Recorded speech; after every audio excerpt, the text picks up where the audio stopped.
नेहले पर दहला पड़ गया है, क्योंकि अंजलि अवस्थी ने वही तरीका अपनाया है जो ये लोग अब तक अंजलि के खिलाफ इस्तेमाल कर रहे थे। अब तक ये लोग आरती को अंजलि बनाकर भेज रहे थे, अंजलि के सारे काम करने के लिए और उसे बदनाम करने के लिए।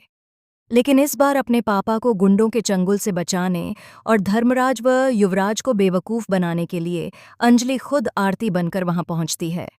वह अपनी बातों में सभी को उलझा देती है और उन्हें विश्वास दिलाती है कि वह अंजलि नहीं बल्कि आरती है। इसके बाद वह सभी को वहां से बाहर भेज देती है और अपने पापा को गाड़ी में बैठाकर वहां से निकल जाती है। हालांकि इसके बावजूद अंजलि को मायूस होना पड़ता है। जैसा कि महक ने पहले ही कहा था कि वह अपने पति के खिलाफ गवाही नहीं देगी, और उसने सच में गवाही नहीं दी। लेकिन अंजलि का काउंटर प्लान पहले से तैयार है। जैसा कि आप जानते हैं, कोर्ट में उसकी बात चलती है और बाहर उसकी लात। सीरियल आरती अंजलि अवस्थी का आने वाला एपिसोड काफ़ी इंटरेस्टिंग और धमाकेदार ट्विस्ट लेकर आने वाला है। धर्मराज और युवराज अपनी गैंग के साथ खुद को बहुत शातिर समझ रहे थे, लेकिन अंजलि अवस्थी इन सब के खिलाफ पहले से प्लानिंग करके चल रही है।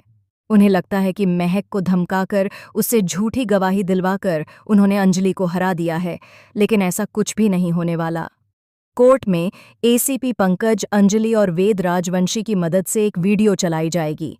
इस वीडियो में साफ दिखेगा कि कैसे मंत्री जी अपने फार्म हाउस पर महक के साथ रंगरलियां मना रहे थे और वहां पार्टी कर रहे थे। राजपूत हाउस की बेटी और ठाकुर खानदान की बहू का इस्तेमाल सिर्फ एक पार्टी की शान बढ़ाने के लिए किया गया।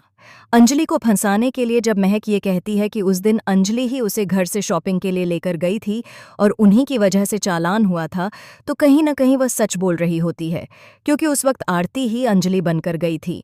और सवाल यह है कि आरती को वहां कौन पहचान पाता। अंजलि अवस्थी बनकर ही वे लोग पुलिस चेक पोस्ट से निकल पाए थे, जिसके तुरंत बाद उनका चालान किया गया।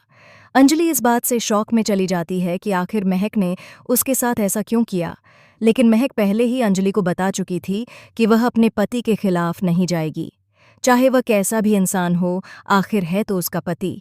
हालांकि यहाँ पर समझना थोड़ा मुश्किल हो जाता है कि राघव सिंह राजपूत की बेटी और ठाकुर खानदान की बहू अपनी ही भाभी के खिलाफ ऐसा कैसे बोल सकती है।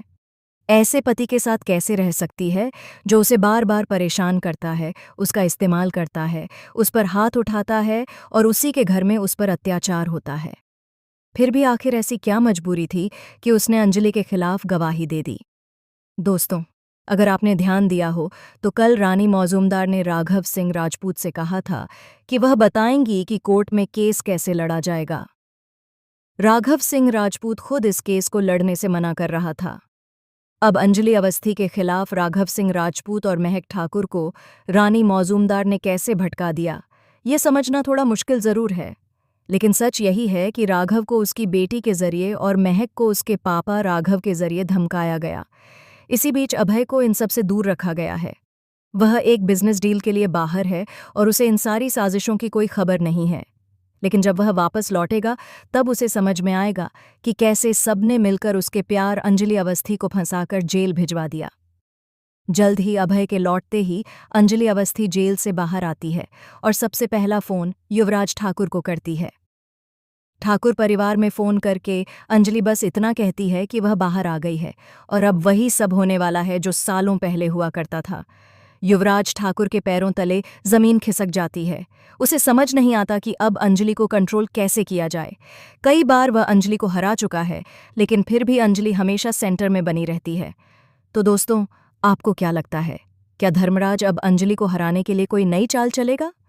रानी मौजूमदार और दामोदर मौजूमदार ने मिलकर राघव सिंह राजपूत, अंजलि की बेटी आरती, वेद राजवंशी और अभय सिंह राजपूत के साथ क्या किया है?